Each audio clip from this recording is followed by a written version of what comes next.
टाटा, यह अत्याचार है।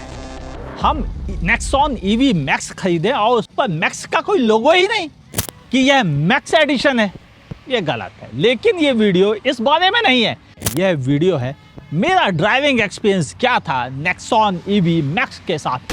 रेंज कितनी मिली मुझे, बैटरी कितनी चलती है, मोटर में कितना दम है, सेफ्टी कैसी है, वेंटिलेटेड फीचर्स कैसे हैं और जो नया अपडेट है यह कितना वर्थी है, कितना बूट स्पेस बचा हुआ है, कितनी नॉइज करता है, ये सारी बातें, हाँ ये सारी बातें होंगी इसी वीडियो में। मैं हूँ आपका होस्ट अमित और आप देख रहे हैं आस्क कार गुरु।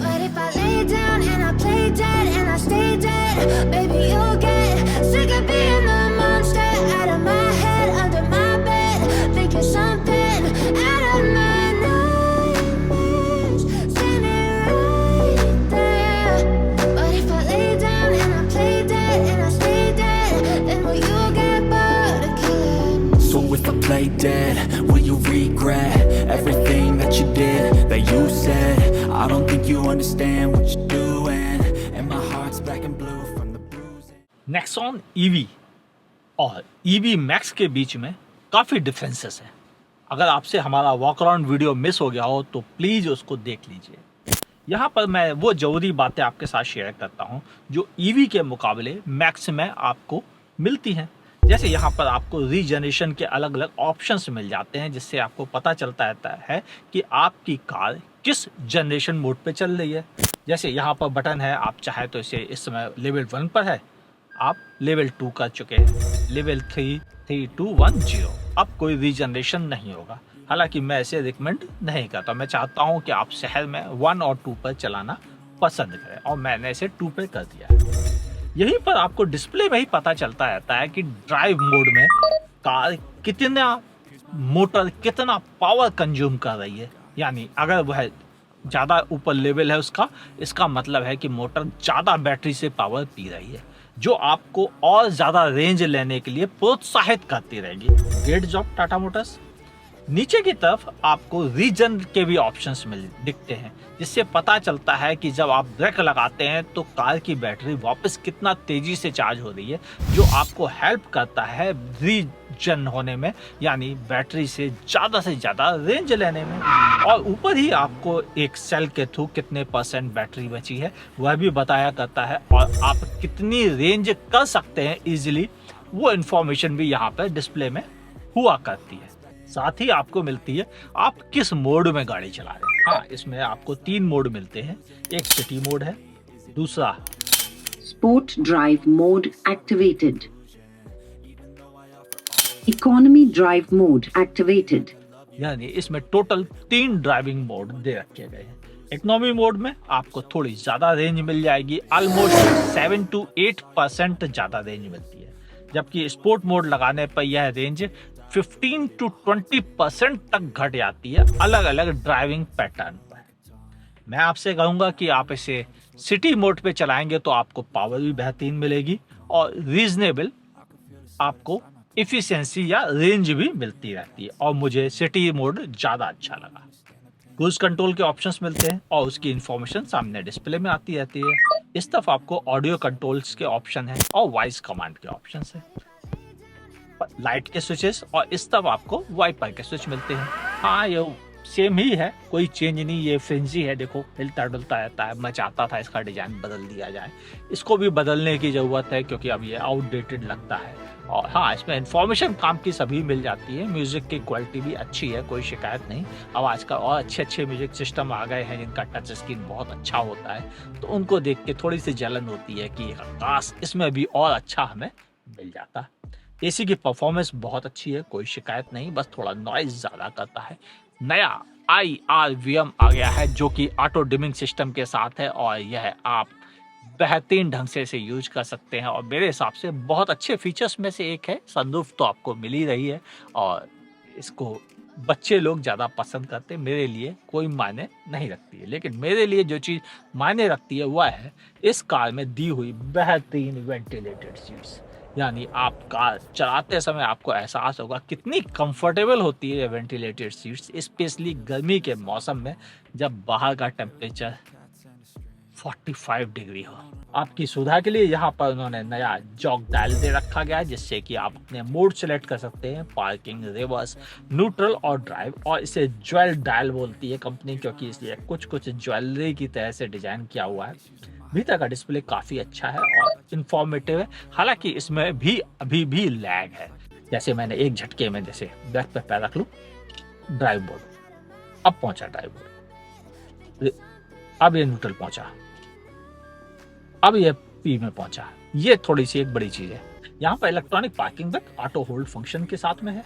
यहाँ पर आपको अब वायरलेस चार्जर भी मिल गया। हाँ, इस फोन को अगर मैं यहाँ रखता हूँ तो मेरा फोन वायरलेस चार्जिंग ले लेता है, और यहाँ डिस्प्ले में सामने दिखाई भी दे जाता है कि मेरा मोबाइल चार्जिंग में लगा हुआ है। और अगर आप मोबाइल को रखना चाहें तो यहाँ पर एक होल्डर भी मोबाइल के लिए दे रखा गया, जहाँ मोबाइल फंसा रहता है और लुढ़कता नहीं।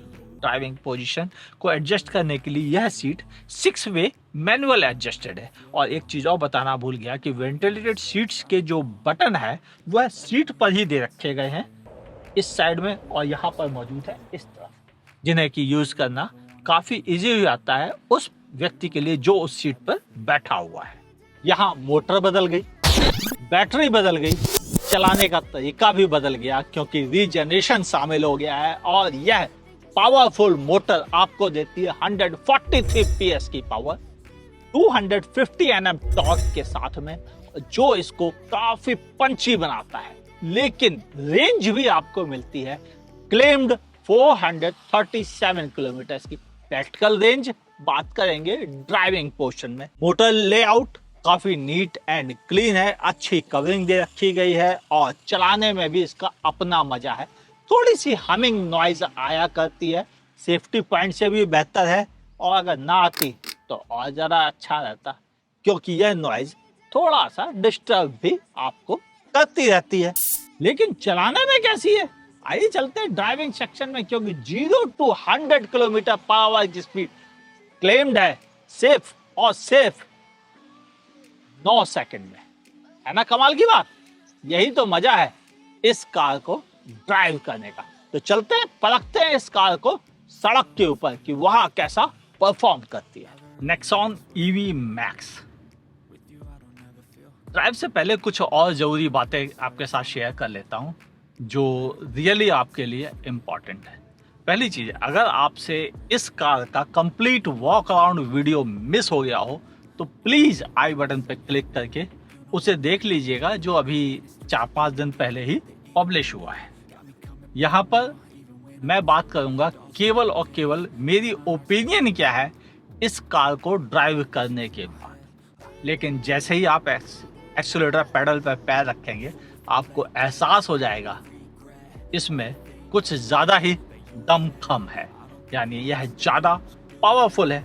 एर्गोनॉमिक वाइज जो मैं हमेशा पहले शेयर करता हूँ, अब वो शेयर कर देता हूँ आपके साथ। हर चीज़ आपके टच में है, music, air conditioning, gear knob, parking brake, auto hold function, regeneration buttons, हर कुछ आपके रीच में है। सिर्फ थोड़ा सा ये बटन जो कि आउटसाइड रियर व्यू में कंट्रोल करने का है, थोड़ा सा ही दूर है। विजिबिलिटी बहुत अच्छी, अव्वल दर्जे की कहूँगा कि कोई शिकायत नहीं विजिबिलिटी को लेकर। आउटसाइड रियर व्यू मिरर का डिजाइन थोड़ा ऑकवर्ड है, लेकिन विजिबिलिटी बहुत ज़्यादा डिस्टर्ब नहीं होती है। आप अगर रोड पर कंसंट्रेट करते हैं, ध्यान आपका नहीं भटकता है, तो आपको सब कुछ क्लियरली दिखाई देता रहेगा। सीट कंफर्ट बहुत अच्छा है, बहुत अच्छा है। इस मई की गर्मियां हैं और दिल्ली की गर्मी कैसी होती है ये बात आप अच्छे से जानते हो, और इस गर्मियों में एसी अच्छा काम कर रहा है। हाँ, इसकी नॉइज थोड़ी सी ज़्यादा है अभी भी, लेकिन एक प्लस पॉइंट आ गया, वो ये कि इसमें अब वेंटिलेटेड सीट्स के ऑप्शन आ गए हैं। और वेंटिलेटेड सीट जैसे ही आप ऑन करते हैं आपको धीरे धीरे पता चलता है कि बॉडी में हवा आके टकरा रही है, और जो आपको काफ़ी अच्छा फील कराती है गर्मियों में। ये वही 7 इंच का टच स्क्रीन इंफोटेनमेंट सिस्टम जो थोड़ा अब आउटडेटेड फील कराता है। इस ज़माने में अब LCD बेस्ड स्क्रीन नहीं, अब हमें चाहिए IPS grade screen, HDR based screen, और वह भी इतनी छोटी नहीं, 8 इंच और 10 इंच की स्क्रीन। देखिए सारी इंपॉर्टेंट बातें मैं करता जा रहा हूँ, लेकिन एक इंपॉर्टेंट बात आपको बताना भूल गया कि अब काइनेटिक एनर्जी सिस्टम को, यानी ब्रेक लगाने पर या आप कार को धीमे कर देते हैं, एक्सीलेटर पैर हटाते हैं, उसके बाद जो ऑटो सिस्टम है जो इस बैटरी को चार्ज करता है, उसमें अब 4 मोड आ गए हैं और उनके बटन यहाँ पर दे रखे गए हैं, जिनमें एक ऑफ करने के लिए है, लो करने के लिए, और बाकी 3 अप करने के लिए है। नई बैटरी 40 किलोवाट की, लेकिन इसको नई बैटरी ही नहीं, नया मोटर मैकेनिज्म भी मिला है जो देता है लगभग 143 PS की पावर। यह भारी भरकम पावर है जो टॉप स्पीड गेन करने में काफी हेल्प करती है, और यह केवल 9 सेकंड में 0 to 100 पहुंच जाती है, जबकि इसको इलेक्ट्रॉनिकली लिमिटेड कर दिया गया है कि आप 140 किलोमीटर पर आवर से ज्यादा तेज नहीं चला सकते। और चलाने का मजा अव्वल दर्जे का। एक प्लेजर आपको फील होगा जब आप इस कार को एक्सेलरेट करेंगे, क्योंकि आपको एहसास हो जाएगा कि आपके हाथ में अच्छी पावर है। वह पावर को यह स्टीयरिंग नहीं संभाल रहा है, ये स्टीयरिंग एक्स्ट्रा हार्ड है, जबकि हमें इलेक्ट्रिक कारें शहर में ज़्यादा चलानी पड़ती हैं, जहां पर हम एक लाइट स्टीयरिंग को ज़्यादा पसंद करते हैं, क्योंकि वह हैसल फ्री होती है।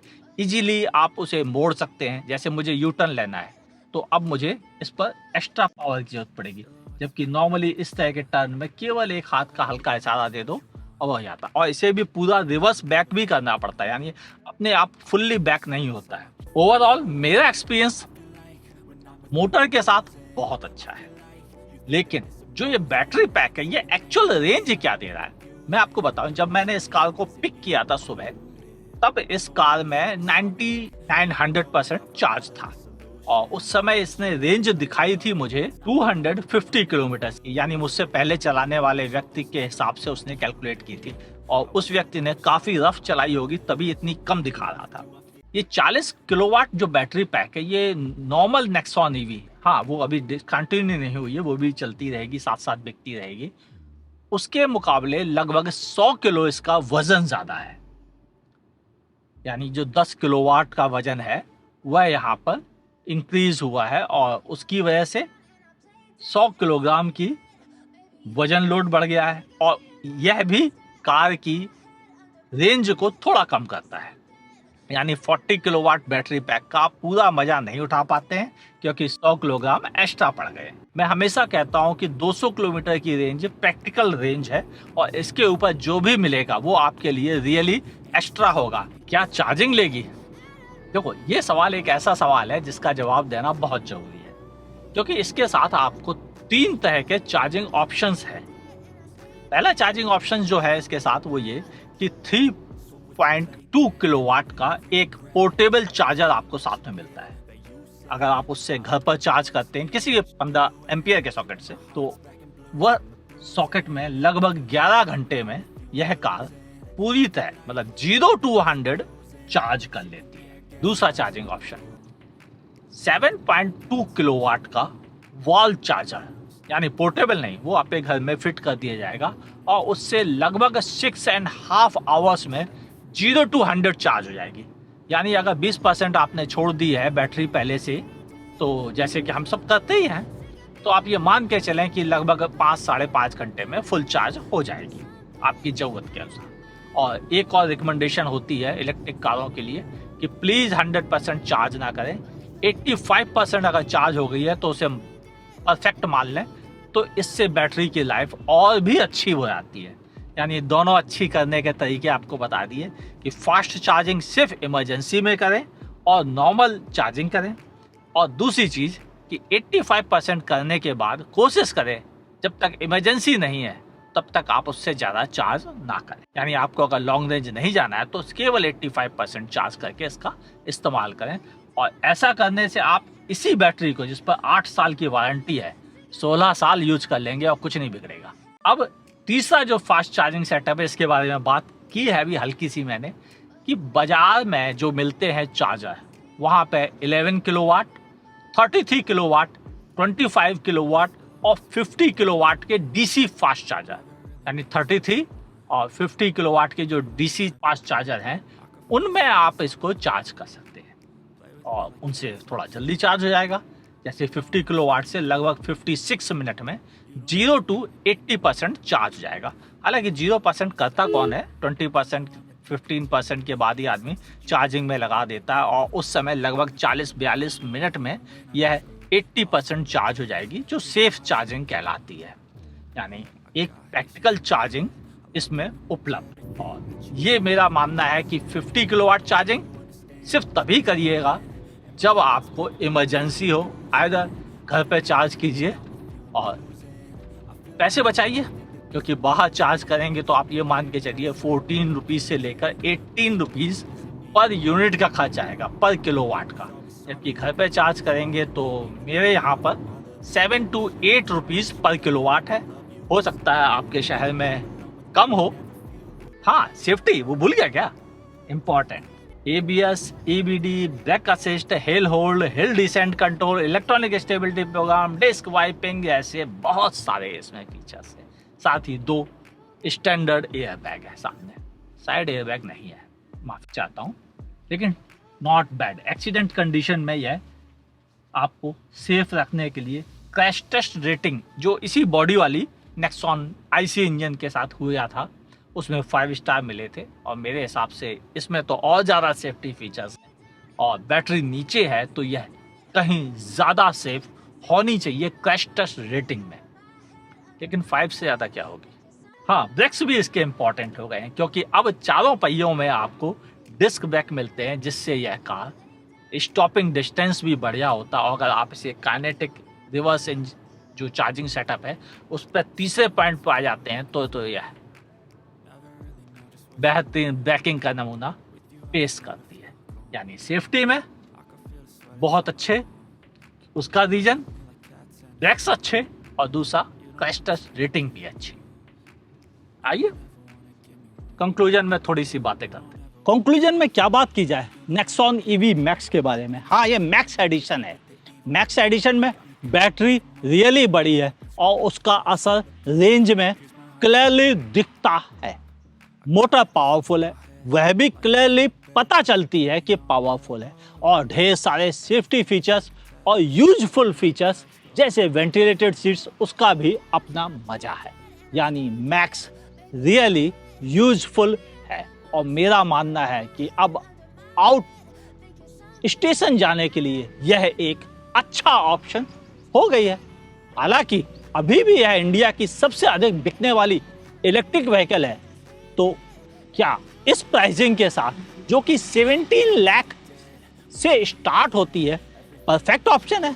मेरा मानना है रियली परफेक्ट ऑप्शन है और हम इंडियंस के लिए यह बहुत अच्छा डिसीजन रहेगा, उनके लिए जो इस कार को regular day to day use में लाना चाहते हैं। ये इन्फॉर्मेशन आपको कैसी लगी बताइएगा नीचे कमेंट सेक्शन में। ये वीडियो अच्छा लगा हो तो लाइक करने में बिल्कुल संकोच ना करें और अगर आप टाटा फैन हैं तो शेयर करने से अपने आप को पीछे मत हटने दीजिएगा।